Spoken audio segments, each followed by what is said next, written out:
for making this come together. We apologize up front for the appearance on your screen. We find ourselves sharing an earphone and using the phone because the computer is not acting right now.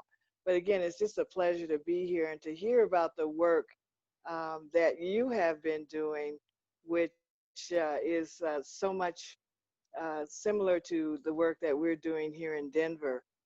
We started our Interfaith Alliance 20 years ago, Christian Church, Agape Christian Church and Northeast Denver Islamic Center came together to address um, the disparities in the African American community. We wanted to be a catalyst for network development and coalition building across faith traditions, in that we would work together to expand and coordinate resources for a population that was at risk and very often falling through the cracks. As you know, there, the racial nature of things in this country for a while has created some disparities for African Americans as it pertains to education, economic development, housing, mental health, overrepresentation in the criminal justice system, substance use, and as well in the child welfare system. So, we've had our dialogue as we have worked together, and our major um, two areas, and Imam will go more into the racial aspect of it, but the major two areas that we were addressing initially that were deeply affecting the African American community was the HIV/AIDS that was disproportionately affecting African Americans, and the overrepresentation in the justice system. So those two areas remain primary, but as you can imagine, has really come to the forefront. And the health disparities are a major problem in that we are really making up a very large percentage of the people coming to because of the disparity in health for a long time now. It's very evident, it's showing up. So all of the areas are of concern to us, but we prioritize depending on what's happening. You know that the Black Lives Matters is really in the front, not only as it pertains to health, but health as it relates to the murder and killing and excessive force use with this population.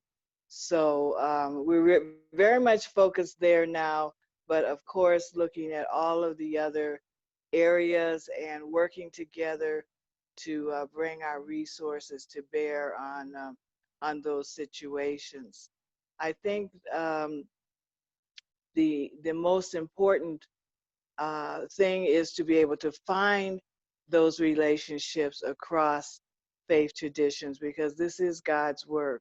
And, where there is injustice, the expectation is that we make it better for those who are less fortunate and those that are experiencing oppression in their life. So that's just, just kind of a introduction into what Greater Denver Interfaith Alliance does. I think that the conversation that we will have with your questions and answers will be something to look forward to. And so My husband's going to talk to you specifically about racism. Was it? Is Well, that the plan? yes, we want to address the systemic racism that has been going on in this country now for over 400 years, 401 years. And it's important if we want our country to do more than just survive, we want our country to thrive. And so we have to address this issue. So, being here in America all my life and knowing the history of America, when we look back at those people who were enslaved, kidnapped, and brought here to this country and being made to work from suns up to sundown, no wages, and really only thing they had to eat was what was the leftovers from the slave master, and not to mention the stress, the trauma, what we call the post-traumatic slave disorder that we're still dealing with today in this country. And so we have the diagnosis, but now we have to find out, we have to find the cure for it. And it's going to take a collective effort from all human beings in this country to come together and work together to address this issue. Now, along with that issue is the 400 years of accumulation of wealth from the Caucasian community who benefited from it. And yeah, I've always said, well, we didn't have anything to do with that. That was our forefathers. Well, you're still getting the benefit from it. You're still receiving the benefit from the 400 years of enslavement. So we can't just act like that didn't happen. It did happen, and you're getting benefit from it. And our birthright was taken from us. So it has to be addressed, and it has to be addressed in an intelligent manner, in a manner that's not filled with emotion, but a manner that where we use our intellect, that we use our intellect and our good heart and spirit, particularly those of us in the faith community. We have to have moral courage and moral strength to stand up for what is right and forbid what is wrong, and not fearing the criticism of any of the criticizers. So this is an obligation on us, the obligation of all people of faith, and even some of the people who don't have faith but want to do good deeds and want to do good work. We want to unite with people like that for the betterment of all humanity. So we're happy to address these issues. As my wife said, we have been providing the wraparound services for the community: mental health, substance abuse prevention, HIV/AIDS prevention, parenting or fatherhood classes. We've been doing this for well 15 years at least uh, in our community. We are continuing to do that, but we're also looking to pass on the information that we have to a younger group so they don't make some of the mistakes that we may have made in the past. Uh, PTSD, this post-traumatic slave disorder, is something that has to be addressed.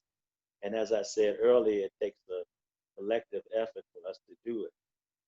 Now, when we look at racism, as it has been perpetuated in this country, uh, we have to go to the root of the problem. We have to go to the root of the problem, and I'm not uh, trying to denigrate my Christian brothers and sisters, but anytime you put a Caucasian image up as being God or the Son of God, this is the basis of white supremacy. You're saying that that image is the image, is the perfect image, is the supreme image, is the divine image, and all others who are not in that image are inferior. So this has been supporting and promoting white supremacy and keeping it in existence. And now it has, uh, we have people in government who are supporting Nazi behavior, supporting white supremacist behavior. I see a question: how should we work toward reparation of this issue? Well, yeah, it was a question that was there. Oh. And so, how do we work for reparations? I'm part of the Denver Black Reparations Council, and we have established this council. It's been in existence now for about 8 months, and we're getting ready to go public in the next couple of weeks. And we've already had people who are donating uh, resources, sometimes just their time, their monies, etc. Different companies. We have a lady who's on the Denver Foundation here in Colorado, and she told us that she had recently received a large inheritance, and when she looked at the documents, the paperwork, she found out that her ancestors owned slaves, and so she had to make a decision. What was she going to do with this information that she had? How could she help? And so she's been really reaching out to others, and she's been donating resources herself for the reparations that I think are very much needed in the society today. So I don't want to do all the talking. I can talk a little bit more about our history. Had a family that's here in America that came into Islam through a strange manner. The whole Nation of Islam, who they used a reverse psychology, I would say, to deal with white supremacy. They just reversed everything. No, the white image is not God. The black man is God. They reversed everything to give a really artificial stimulus to the African American community. But in 1975, after the passing of Elijah Muhammad, his son became the leader, Imam W.D. Muhammad, and brought, I would say, 90% of the people of the old Nation of Islam under Elijah Muhammad and Malcolm X at that time as well to mainstream Islam, to Islam as it's practiced all over the world. So I'm a member of that community, that evolving community, that community that has made great strides to make a contribution to the betterment of American society. So with that, we're going to open up for questions. I think we can get more done if we have questions. Yeah, sounds good. We'll invite everybody, just throw your questions in the chat box like you've been doing, and yeah, we'll have time for about another 15 minutes questions or so. And don't be shy. Don't be shy. If you want to talk about terrorism, we can talk about that too. Okay. But remember, that goes both ways.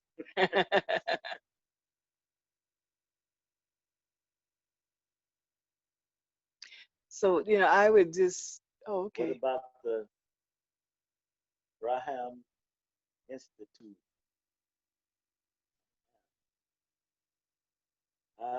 I'm not familiar. You have to give me some more context.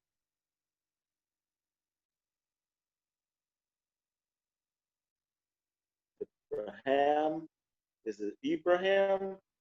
Was it, did I misread it? Is it the Ibrahim Institute? As for our father Abraham, who was the father for Muslim, Christians, and Jews. So I got a question. Well, maybe we get some more context for that previous one. Mm-hmm. I have a question from Mo here that says, what does the Greater Denver Interfaith Alliance do specifically in getting other faiths to work together? We have been very successful in getting other faith traditions to work with us as we have promoted our various programs.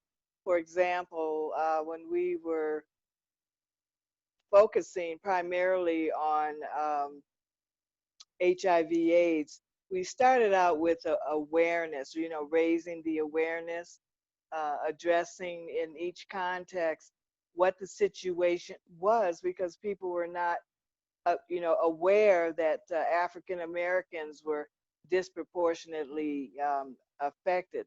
So we began with making presentations at Christian churches and synagogues and whatnot, and the response was very you know just the word that I'm looking for, and I'm kind of foggy because we got off of this plane and I hadn't been feeling well, but it was very it was more than we expected because people were not aware of what the issue was. And those that were wanting to um, do God's work across faith traditions, they embraced. When we talked about the reentry population, the same thing. Some of you may be aware of Michelle Alexander, the author of the new Jim Crow and whatnot. We brought her before her book was barely on the shelf and had a big forum for people to hear what she was talking about in depth, and she made it so plain. But from there, from each instance of having forums, just community forums, and inviting the various faith traditions to attend or going to them was basically how we managed to get things going, raising awareness. And then the dialogue began, superficially. I mean, you had superficial dialogues, but the real dialogue took place as we were bringing resources together and addressing the needs in the various contexts. Yes, I think doing the work is always the big issue. That's what we always have to remember. That if we're doing the work that God has ordained for us to do as people of faith, then everything's gonna work out pretty good. It's gonna if you say you're following Christ Jesus, peace be upon him, and you're actually doing the work that he did and inspired, then that's wonderful. If you say you're following Moses and you're doing the work that Moses did, then we're not gonna have any problem. If you say you follow Muhammad, peace be upon him, and you're doing the work, we're not gonna have any problem. So the issue is actually getting down to doing the work that God has ordained for us to do as people of faith. And if we do the work and really show evidence of work being done, then you're going to find people from all over who will join in to help get the work done. And I would just add to that. I mean, getting started is one thing, but it's not as hard as one would think if you're promoting it. But we've gone from there to joint programs, where we're all there out front, inviting the rest of the community to come and learn and to engage with what we're doing. So it would not just be the Greater Denver Interfaith Alliance. We would have synagogues that were there with us, and just multiple Christian churches. There was a question that flashed that I missed. I can ask that. I can ask you if that's all right. Okay. You don't have to search around for it. So we had a question from Hannah Villeneuve, and she asks, have you worked with folks who are suspicious of institutional religion because they've been wounded by it? And how has your identity as Black Muslims impacted your ability to work in spaces where there's suspicion of Christianity? Yes, we've worked with people that said they don't want to have anything to do with organized religion. But when they see us doing the work, and they don't have that excuse anymore, because it's about the work. I don't care what your religion is. If you're doing the work and you're trying to serve God and serve humanity, then I'm fine with you. We're good. So we don't have that.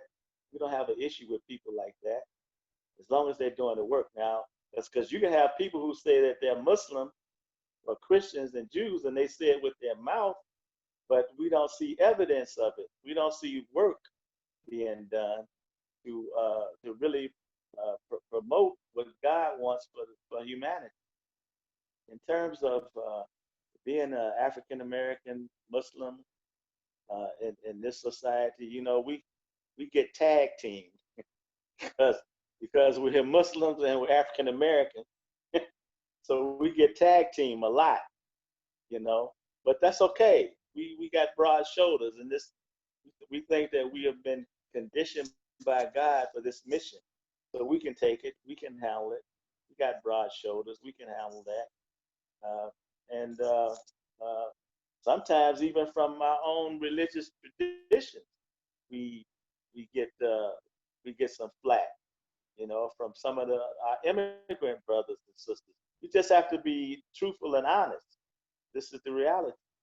But many of them now, particularly in this present environment, we've seen a change for the better in the Caucasian community and the immigrant community. We see a change for the better.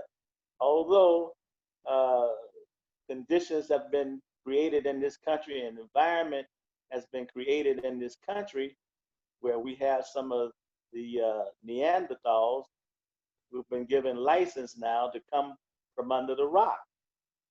And that's just the reality. That's the reality that we're living in. But I'd rather have people that are very transparent and clear about what they think and believe than somebody that's hiding out. Yes, and in terms of folks that are suspicious of one tradition or another, for the most part, those have not been the folks that we've been working with, just on the basis of that. We concentrate on those folks who are like-minded, kindred, wanting to serve God, and we create those opportunities. And the person who just mentioned that she recommends Michelle Alexander, she read it or whatnot. That's another good way of bringing people together. When you can find someone like that, the larger community is not so much focused on religion, but they're focused on the cause, and they come together. And then in that context, you can identify your interfaith partners and take it from there and work on the issue together. So that's been something that we've done quite a bit in terms of identifying people who have some notoriety and bringing them to the forefront. Yeah, we work with like-minded, right-minded people. That's what we want. Yeah, we concentrate on them. We don't worry about the rest. and then the others tend to show up after a while. It's kind of like the Charlie Chan thing when he's walking around with the flag and there's nobody behind him, and then pretty soon, you know, there's just a whole trail of people behind them. That's good advice. All right, so we'll probably have time for a couple of more questions for you. Katrina asks, how do we balance not taking advantage of the emotional labor of people of color while still making the heart connections needed to overcome racism? Now, the emotional, I would say, the but particularly for African Americans, I mean, we have to be conscious that we don't become overly emotional. You know, you want to keep balance, particularly in this particular environment where because if you become overly emotional and you leave off uh, the intellect, you lose the intellectual uh, battle, then we're not going to be successful with just emotionalism. And being emotional has its place, but you have to keep balance. You have to keep balance. You have to keep your spiritual balance. You have to have your intellectual balance and your emotional balance. And if you can't do that, then we're gonna have problems. And that even goes now with some of people in the Caucasian community.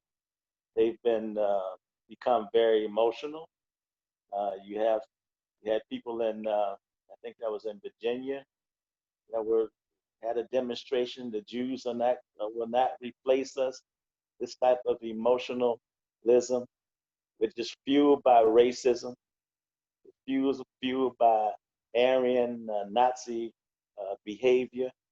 We have to speak out against it.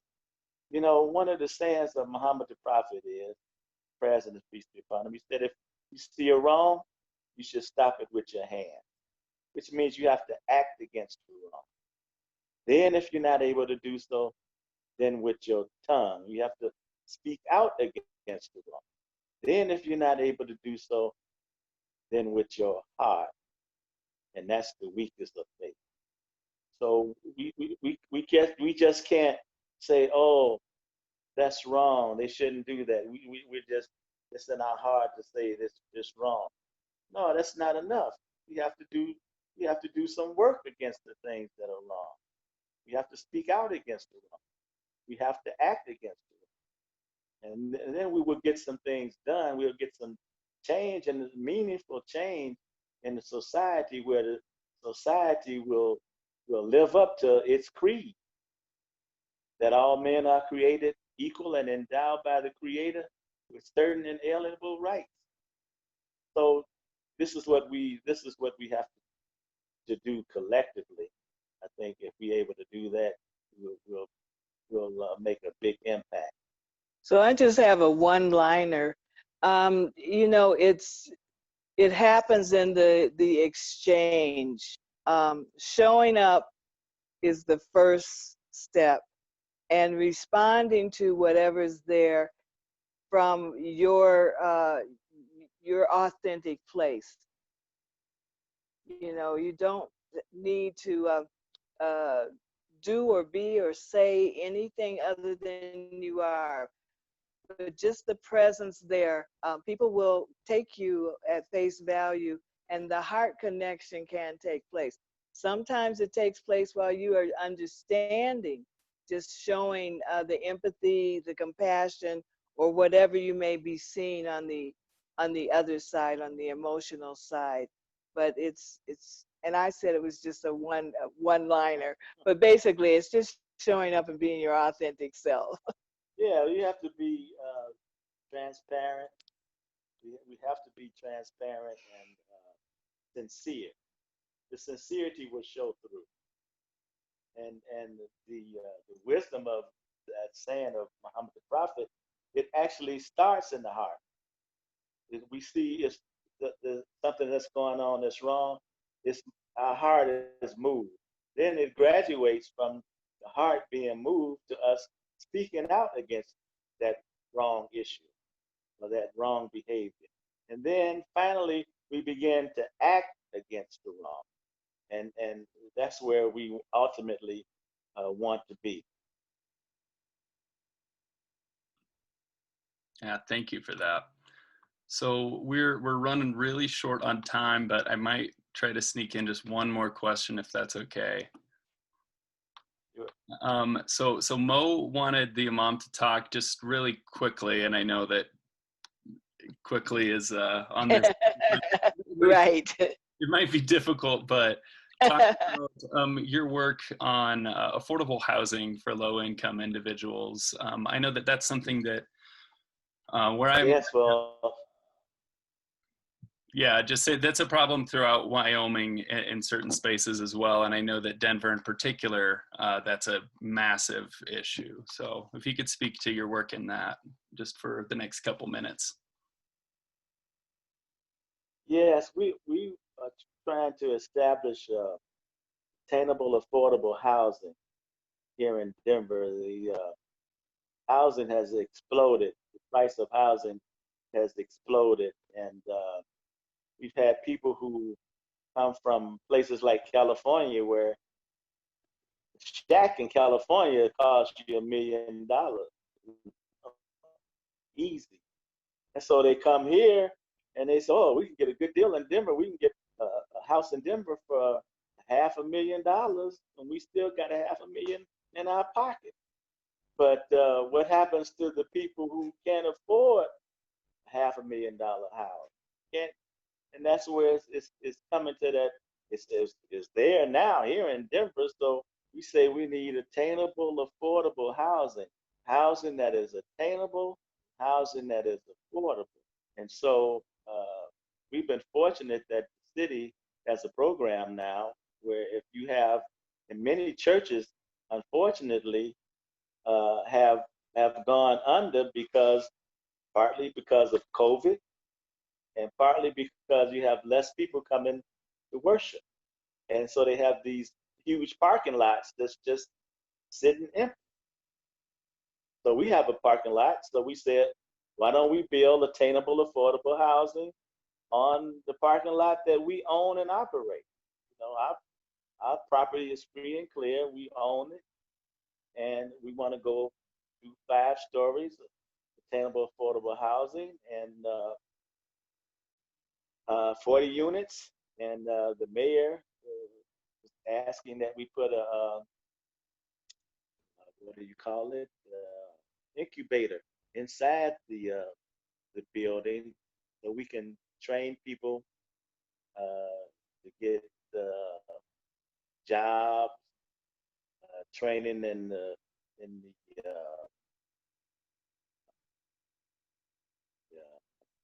construction industry, etc. So attainable, affordable housing is the big issue in Denver, and we think we can get it done for what's affordable in Denver now. It's like 250,000. That's what's called affordable. That's where we are now. But we're gonna start with apartments, get the people established in the apartment. We have actually a member of my family who is able to do credit repairs, so people can repair their credit, get their credit established. He said, And so I'm going to leave it at that because we're running out of time. But I did see another question that was flashed up. Yeah, and maybe if you'd be willing, we could take some of those people's questions and then I can send them on to you if people really want to get those answered. I think we can make that happen for folks. Well, Imam, Doctor, thank you so much for joining us tonight. I know that we all really benefited from your presence and from your words, and I think that, you know, going forward, maybe we as interfaith organizations can learn from each other and keep in contact and work together in this hard but good work that we're all doing. So thank you for being here tonight. Thank you.